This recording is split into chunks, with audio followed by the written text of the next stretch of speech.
What's up, Renegades? I'm Lupine Fiasco. This is your daily FaB gameplay, and today's game is against Lexi Livewire.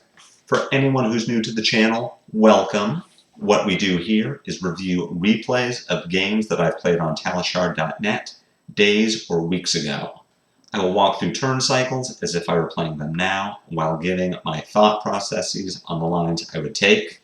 We compare that to what I did in the past to either learn from our mistakes or reinforce good play patterns. The purpose is to tighten and optimize our gameplay in the future and walk away with that shiny, shiny cardboard. Introduction is out of the way. Let's get into our sideboarding and game plan. Today's game features my Emberblade list. If you would like to review this deck list or try it for yourself, the deck link is in the video description below. While you are down there, if you have not already done so, please subscribe to the channel.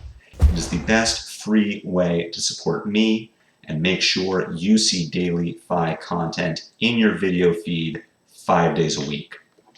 We have won the die roll. We are going to choose to go second.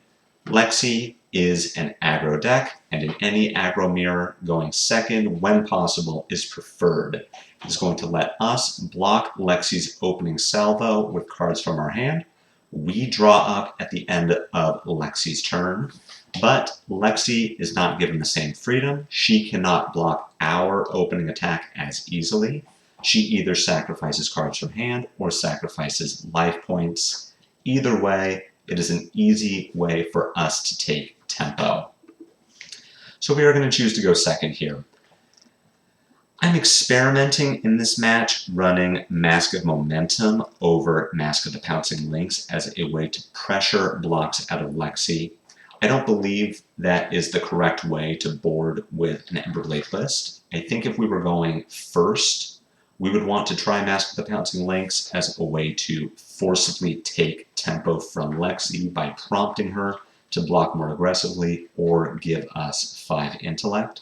But because we're going second here, keeping up the pressure with Mask of the Pouncing Lynx is, in my opinion, now the better way to play out this matchup. Other than that, we are going to keep the rest of our equipment suite, our Flamescale Furnace, our Tiger Stripe Shuko, and our Snapdragon Scalers.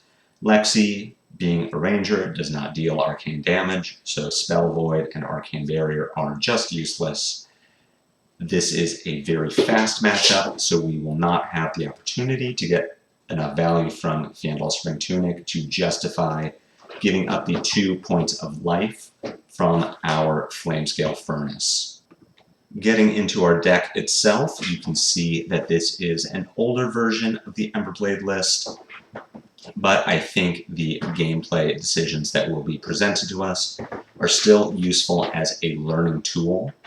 In this matchup, we are going to board out 2 copies of Rise from the Ashes and 1 copy of Phoenix Flame to bring in 3 Command and Conquers.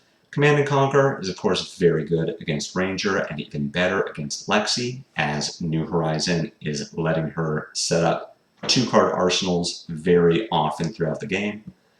Rise from the Ashes and Phoenix Flame are our lowest impact cards. They are very good, but if we are trying to bring in a minimum deck count of 60 and present the highest offensive threat density that we can, we're going to cut them, bring in our Command and Conquers, and try to pressure Lexi with the other very good cards in our deck. This all being said, you know our equipment, you know our main deck, you know our game plan. Let's get into gameplay and see how it all comes together. Getting into it here, Lexi, of course, being chosen to go first. She is going to set up an arsenal and pass the turn to us. Things to note about Lexi's equipment suite is she is playing Perch Grapplers over Snapdragon Scalers. This means that she is going to be a bit more defensive, a bit harder to kill, as she is coming into this game with 2 more life and the ability to block on hits. Unfortunately for us, our mask choice leaves us wanting to present a lot of on hits. So Lexi is a bit advantaged here. She's also bringing in Trench rather than Spring Tunic. This is going to drop the power of our Warmonger's Diplomacies. We cannot catch her with a non-attack action face down in Arsenal. She will be able to send it to the bottom of her deck with Trench and get a resource to activate Voltaire. Our Command and Conquers also go down a bit in value, not dramatically, not to the point where they're useless in this matchup, but it is just something to be aware of. Our opening hand here lacks a blue that would really make it pop off. So I'm looking to start our turn cycle with Ronin Renegade and Rising Resentment. Assuming Lexi doesn't block, we are just going to send an E-Strike for 7, which either gets a decent number of cards from Lexi on defense to prevent the mask trigger, or gives us a card for our arsenal. We can adjust this plan as the turn cycle goes forward, and we'll see how Lexi wants to deal with our attack here. Ronin Renegade connects. Rising Resentment does get blocked by a Searing Shot, so we still don't have a blue. We don't want to pitch our Lightning Strike to Spreading Flames. We would like to set Spreading Flames in Arsenal, but we don't have a great way to use this in Lightning Strike. We could pitch it for a Phoenix Flame, but sending 1 point of damage here is not where I want to be. So we are going to E-Strike for 5, draw a card, and set that card into our arsenal. We draw a Command and Conquer, great card to put in arsenal, and Lexi takes the 5 damage here. So for our turn 1, not the greatest, but not bad either. Especially when Lexi uses Trench to clear out the arsenal. I'm not sure what the card was, but it is not something we need to worry about. Here we have an Endless Arrow coming for 4 damage with Go Again. Lexi has 2 more cards in hand, which makes me think that this Endless Arrow is not necessary for her to set up a more powerful turn in the future. If we block out this Endless Arrow, she can send Remorseless and Arsenal on another card, or she can just Arsenal something and set up another 6-card hand. So I'm really not inclined to block here. We also have 2 blues and 2 finishers. We could really pay for a great turn here. Endless Arrow coming for another 4 with Go Again. If Lexi wants to wrap this turn up with a Remorseless, I'm willing to let her. Instead, she plays out Arctic Incarceration, gives us 3 Frostbite, and passes the turn. Thankfully, we do have 2 blues in hand, so we can attack with Brand with Cinderclaw, pitch one of our blues, and take the rest of our turn from there. I am looking to keep my Command and Conquer, so I will play Brand, pitch a Lava Vein, pitch a second Lava Vein to the Emberblade, pick up and play Phoenix Flame, then finish with Lava Burst for 6. We get to send Phoenix Flame as an awkward breakpoint for our Mask of Momentum.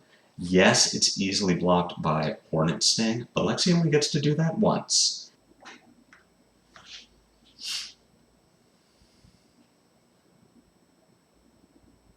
Here, our Emberblade eats a Tar Pit Trap. This is fine. We were not planning to present a Mask of Momentum trigger this turn anyway, so we are just going to follow through with our plan to Phoenix Flame Lava Burst, sending a lot of damage Lexi's way, and we'll see how she wants to deal with that. Decides to take it, passes the turn back to us. We draw into a all-red hand, which is not the ideal situation. So we're going to see if Lexi gives us anything we would like to block. Endless Arrow here, coming for 4 with Go Again. We could block this, and we perhaps should. At this point, I would like to block with one of these mounting angers and keep a hand of Rising Resentment, Mounting Anger, and Enlightened Strike. On my turn, I can send 10 points of damage. But this Endless Arrow just isn't what I want to block. So we're going to let the Endless Arrow connect. I would like to block something more meaningful. We're going to see if Lexi gives us the opportunity. We have Endless Arrow coming in again. And again, I just don't want to block this. It isn't interfering with Lexi's ability to set up a big hand of cards. So Remorseless comes for 5. And I don't mind taking this damage. One of the hang-ups to get over when playing against Lexi is feeling like Remorseless is a must-block card, or feeling like we can't afford to race Lexi. Generally we can't, but if we have the opportunity to set up a big hand, then we want to take Lexi's non-disruptive damage. And here we are seeing Endless Arrow, Remorseless. That's a total of 13 points of damage. On our turn, we might be looking at taking 4 or 5 more damage, but we're fine. With a 5-card hand, we can do more than 18 points of damage. And we have a life buffer against Lexi here. So thinking about what I want to do on my turn, it starts with Enlightened Strike, bottoming Mounting Anger to draw a card, and using our Snapdragon Scalers. Because if we draw into a blue, our turn is insane. We follow that Enlightened Strike with a Mounting Anger. Mounting Anger potentially hits and gets Rising Resentment to deal another point of damage. Rising Resentment comes in and maybe gets a block. We finish the turn with Command and Conquer, threaten a lot of damage, and a big on-hit. So I'm happy to take this Remorseless for 5. Would I have liked to have blocked one of those Endless Arrows? Sure. But I didn't know what to expect, and that's fine. So the first thing we do is E-Strike for 5, draw a card. Drawing into a Blaze Headlong here. So we're certainly going to break our Snapdragon Scalers. And we have a question to ask ourselves. We could attack with Blaze Headlong, then attack with Rising Resentment. And if Rising Resentment hits, we banish our Mounting Anger, we attack with the Mounting Anger, we can pick up and play a Phoenix Flame, do a lot of damage this turn.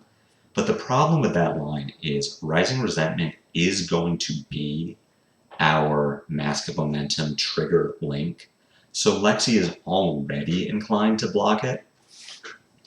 There's no good way to sequence this turn so that Rising Resentment has the ability to banish Mounting Anger, and Lexi doesn't want to block Rising Resentment. So we're going to play our Blaze Headlong here. It's 0 for 4 with Go Again. That's just good.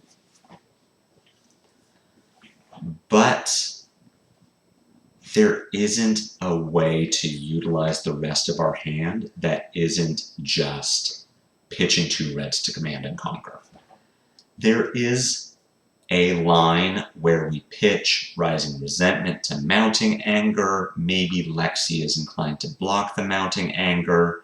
Then we pitch our Blaze Headlong to Flamescale Furnace, and that generates 2 resources. And now we attack with Command and Conquer.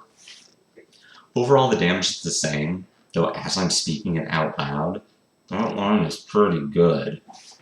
If I'm taking this turn cycle now, I actually am taking the idea I just said. We pitch our Rising Resentment to Mounting Anger. Mounting Anger presents an on-hit that Lexi wants to prevent. We are not intending to use that on-hit. We want to pitch our Blaze Headlong to Furnace, generate 2 resources, and attack with Command and Conquer. But if we're baiting blocks from Lexi on this Mounting Anger, that is fewer cards she has available to block our Command and Conquer. So here you're going to see me play the Blaze Headlong, then pitch to reds to play out Command and Conquer. But if I'm taking this line now, I'm pitching to Mounting Anger, then pitching to Flamescale Furnace, and seeing if we can bait Lexi into giving us some blocks before we play our big disruptive attack. That said, we don't take that line. We get armor from Lexi, we get a card from hand. We are still ahead on life, and we draw into an Art of War with 2 blues to pay for what is hopefully a big turn. Endless Arrow here, coming for 4 with Go Again. We're going to use some armor to block this. With Lexi so low on cards and with us not knowing what her last arrow is, she is more likely to want to arsenal that Endless Arrow, and we can even see that if she had the Endless Arrow in hand, she could still put Bolt and Shot into arsenal, finish the turn with Pathing Helix, then arsenal the Endless Arrow to set up the 5-card hand. She doesn't have that option now. So a fine block. We also know that we want to play this Art of War, and currently we do not have the ability to get offensive value from Shuko. So we're fine to block with it. We are going to keep our Mask of Momentum. Lexi is at a high enough life total that she may not want to block, and we can take advantage of that to draw a card.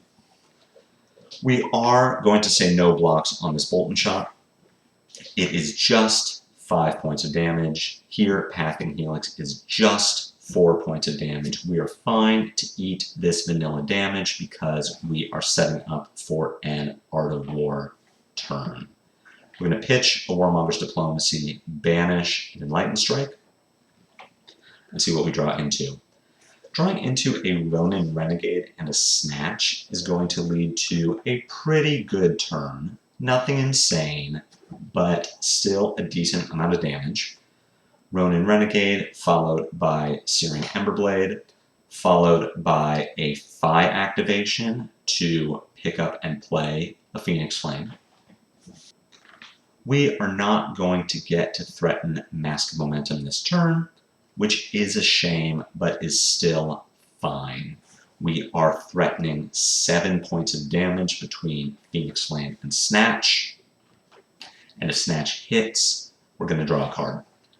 Lexi says no blocks, goes to 2. We draw into a Snatch, which will go into the arsenal, and draw into what is a pretty decent hand. We have a blue to fuel this.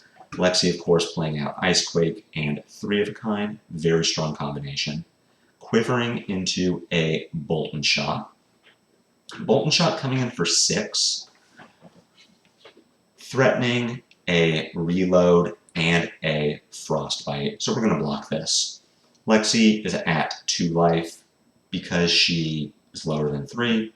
Mask of Momentum is a dead card. The on-hit for hitting 3 times in a row is death. So we'll block with Mask of Momentum, the other half of our Furnace, and our Soulbead Strike. We keep a very strong set of cards in hand and have our Snatch in arsenal to present a very solid 1-card hand if we need to block. Lexi just loads up and fires a blue Infecting Shot for 4. We're at 7, so we can afford to take the 4 damage here with the 2 damage from Blood Rot on the back end and send a very strong turn at Lexi. We're going to say no blocks. We are going to drop to 3 with a Blood Rot Pox token and a Frostbite. The Frostbite is, of course, a little problematic. We would love to have an additional resource to attack with our Searing Emberblade. But Mounting Anger gets an arrow from hand and the Trench. Brand with Cinderclaw here gets another card on defense. We are going to pick up our Phoenix Flame and attack with it.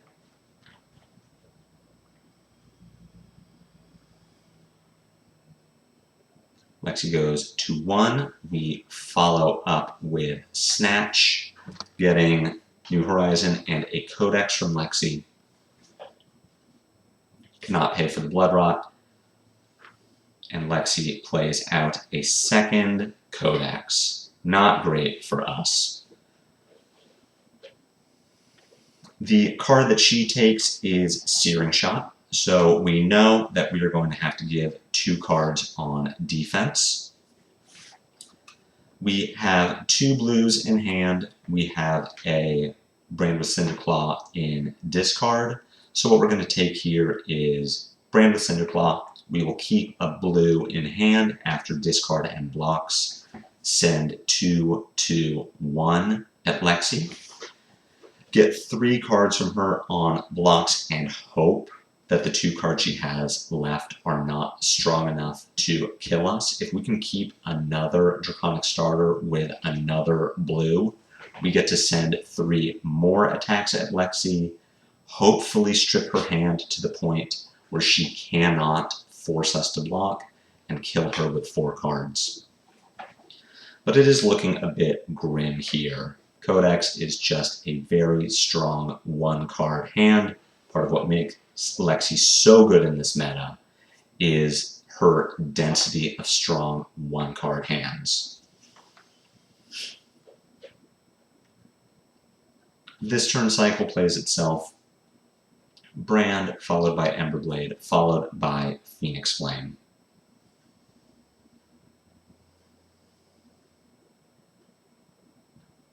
Lexi is going to be left with 2 cards. We just need to hope that they aren't very good.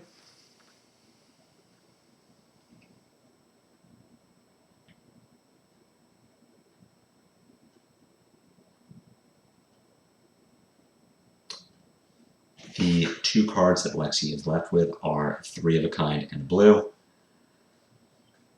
Lexi playing out red, Infecting Shot. This is going to get our 3-block blue and the Blaze Headlong. Hopefully Lexi doesn't have a good follow-up to this, but she has Endless Arrow for 5, and that is going to do it. We'll give the good game and move on. Overall, I think I played this game very well. Lexi is a very strong deck to play against. Bringing in Mask of Momentum instead of Mask of the Pouncing Lynx is, in my opinion, a mistake, considering that we were going second and we really just wanted to put pressure on Lexi. Maybe we got some blocks from her that she wouldn't otherwise make, but if we could have turned this Mask of Momentum into a Pouncing Lynx that would generate 6, 7, or even 8 points of damage on a turn when Lexi could not afford to or did not want to block, we would have been much better served in this game. We also had the line where we did not play out the Mounting Anger and follow it with a Command and Conquer. Blaze Headlong did not prompt Lexi to block, and I think Mounting Anger might have. So those are some gameplay decisions and some sideboarding decisions that we can tighten up in the future. Bringing the different mask is very easy to make. Pitching and playing differently in the heat of a game can be difficult to think of at the time, but of course, that's why we're doing it here, so that when we face our next Lexi, we are tighter and more optimized to win that shiny, shiny cardboard. I certainly hope that this video helps you win your own shiny, shiny cardboard. ProQuest starts this season. I want to give you a couple more Lexi games to send you off prepared into the weekend. And if you feel prepared, if you feel like you learned something, or if you just enjoy watching these hot Phoenix Flame plays, smash that like button for me. My comments are always open for any questions or feedback. I love hearing from all of you, and I love helping us all improve together. Come back tomorrow. I will post another gameplay video. We can all continue to improve. And until then, I hope you have a great rest of your day. Take care.